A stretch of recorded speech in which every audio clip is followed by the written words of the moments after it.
नमस्कार दोस्तों, एक बार फिर से आप सबका स्वागत है मेरे चैनल अनकही कहानी में।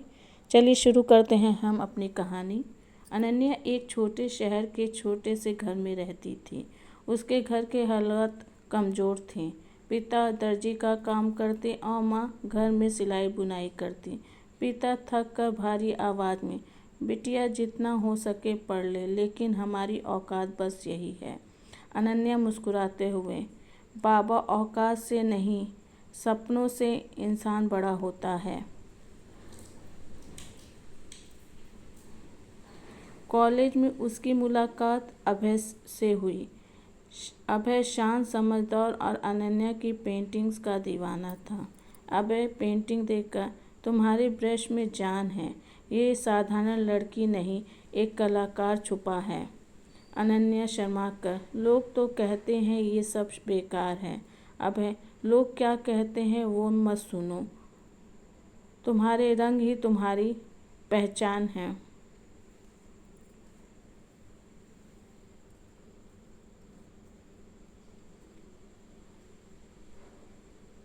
अनन्या को बचपन से ही पेंटिंग का शौक था। वो दीवारों पर, कागज़ पर, यहाँ तक कि पुराने अखबारों पर भी रंग भर लेती। माँ नाराज होकर, ये क्या, फिर से ब्रश ले बैठी, खाना बनाया है क्या? अनन्या हंसकर, माँ खाना तो आप बना लेंगी, लेकिन ये रंग अगर सूख गए तो सपने अधूरे रह जाएंगे मेरे। अनन्या ने अपनी पेंटिंग्स को एक एग्जीबिशन में भेजा, लेकिन रिजेक्ट हो गई। वो टूट गई। अनन्या रोते हुए, शायद सच में मैं किसी काम की नहीं। अभय, हार का मतलब अंत नहीं, ये तो बस शुरुआत है। उठो और फिर से कोशिश करो। अनन्या ने बच्चों को ट्यूशन पढ़ाना शुरू किया। दिन भर पढ़ाना, रात को पेंटिंग बनाना।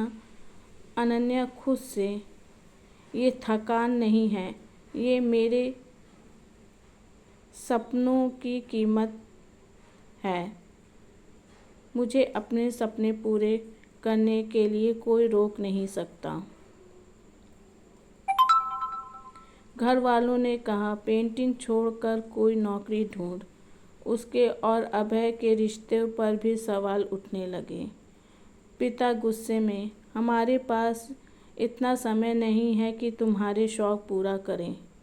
अनन्या, ये शौक नहीं, मेरी जिंदगी है बाबा।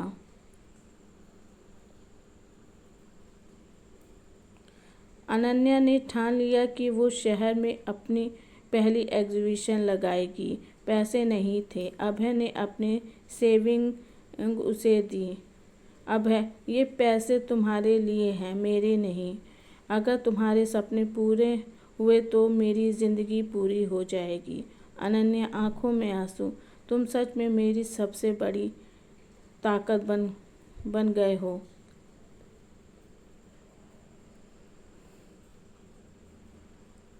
शुरू में कोई नहीं आया। अनन्या का चेहरा उतर गया। फिर धीरे धीरे लोग आने लगे। एक मशहूर आर्टिस्ट ने कहा, आर्टिस्ट, तुम्हारी हर पेंटिंग एक कहानी कहती है।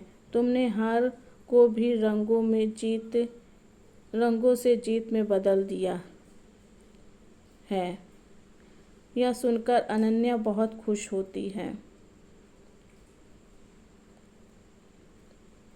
गांव के लोग उसका मजाक उड़ाते, लड़कियों को ये सब शोभा नहीं देती, शादी कर दो, घर गृहस्थी संभाले। रिश्तेदार, इतनी बड़ी हो गई है, अब तो शादी का सोचना चाहिए। अनन्या, शादी भी करूंगी, लेकिन पहले अपने सपनों से रिश्ता निभा लूं। अनन्या अब सिर्फ कलाकार नहीं, बल्कि प्रेरणा बन चुकी थी।